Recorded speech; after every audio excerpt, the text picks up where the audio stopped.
मैं रोज आपके लिए अंतर्राष्ट्रीय संबंधों, भू राजनीति और अर्थव्यवस्था की सबसे बड़ी खबरें लेकर आता हूं, लेकिन आज की खबर ने सिर्फ भारत को नहीं बल्कि दुनिया को यह सोचने पर मजबूर कर दिया है कि हम किस दौर में जी रहे हैं। यह खबर इतनी खतरनाक है कि इसे नजरअंदाज करना राष्ट्रीय सुरक्षा के साथ खिलवाड़ होगा। एक एमबीबीएस डॉक्टर, एक व्हाइट कॉलर आतंकी और देश की राजधानी के ठीक बगल से मिला 360 किलो विस्फोटक। सुनिए, यह महज एक खुलासा नहीं है, यह हमारी सुरक्षा व्यवस्था के लिए सबसे बड़ी चेतावनी है।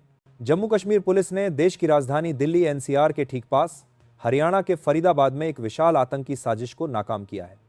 यह कार्रवाई कोई छोटी मोटी नहीं है, बल्कि देश के इतिहास की सबसे बड़ी बरामदगी में से एक है।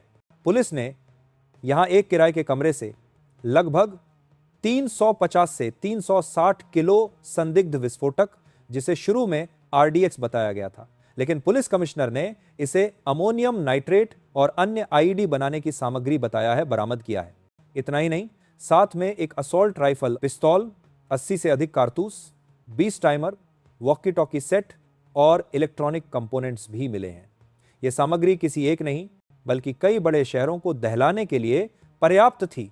इस पूरी साजिश का मास्टरमाइंड कोई दुर्दांत अपराधी नहीं बल्कि शिक्षित व्हाइट कॉलर पेशेवर हैं। इस खुलासे का केंद्र बिंदु है डॉक्टर आदिल अहमद राठर, जो पहले अनंतनाग के गवर्नमेंट मेडिकल कॉलेज में तैनात था। आदिल पुलिस के रडार पर तब आया जब उसने श्रीनगर की दीवारों पर जैश ए मोहम्मद के समर्थन वाले पोस्टर लगाए थे। सवाल नंबर 1, सोचिए, एक डॉक्टर जिसका काम जीवन बचाना है, वह जैश ए मोहम्मद जैसे खूंखार आतंकी संगठन के लिए कैसे काम कर सकता है? क्या उसकी डिग्री सिर्फ एक कवर थी? पुलिस ने जब आदिल को पकड़ा और पूछताछ की तो उसके लॉकर से भी A47 राइफल बरामद हुई थी। यहीं से डॉक्टर मुजम्मिल शकील का नाम सामने आया, जिसने फरीदाबाद के अल फलाह मेडिकल कॉलेज में जूनियर डॉक्टर की आड़ में यह जखीरा छिपा रखा था।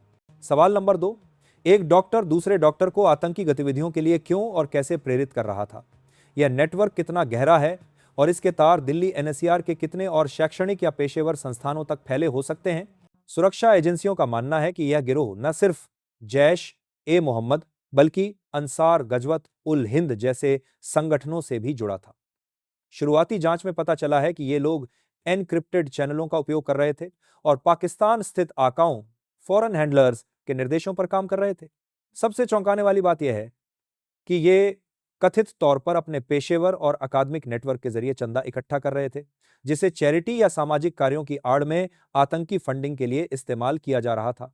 360 किलो विस्फोटक, यह सामग्री दिल्ली एनसीआर क्षेत्र में किसी भीषण तबाही की तैयारी थी। सुरक्षा एजेंसियां अब यह पता लगाने में जुटी हैं कि दिल्ली में आरएसएस दफ्तर जैसी अहम जगहों की रेकी करने में इस नेटवर्क का क्या रोल था। दोस्तों, यह समय चुप बैठने का नहीं है। यह व्हाइट कॉलर आतंक हमारे समाज के ताने बाने को अंदर से तोड़ रहा है। आप अपनी राय जरूर दें। एक डॉक्टर के इस तरह आतंकी बनने की सबसे बड़ी जड़ क्या है? 2, भारत को ऐसे स्लीपर सेल को जड़ से खत्म करने के लिए कौन से 3 सबसे के कदम उठाने चाहिए? 3, क्या आपको लगता है कि इस साजिश का मकसद सिर्फ आतंक फैलाना था या इसके पीछे देश की अर्थव्यवस्था को अस्थिर करने का भी कोई प्लान था? आपकी राय बहुत मायने रखती है। अपनी बात कमेंट सेक्शन में खुलकर रखें। और हां, अगर आप चाहते हैं कि राष्ट्रीय सुरक्षा, भू राजनीति और अर्थव्यवस्था से जुड़ी ऐसी हर बड़ी और आक्रामक खबर का सबसे पहले और सबसे गहरा विश्लेषण आप तक पहुंचे, तो अभी चैनल को सब्सक्राइब करें और घंटी वाला बटन, बेल आइकॉन दबाना बिल्कुल ना भूलें। जय हिंद।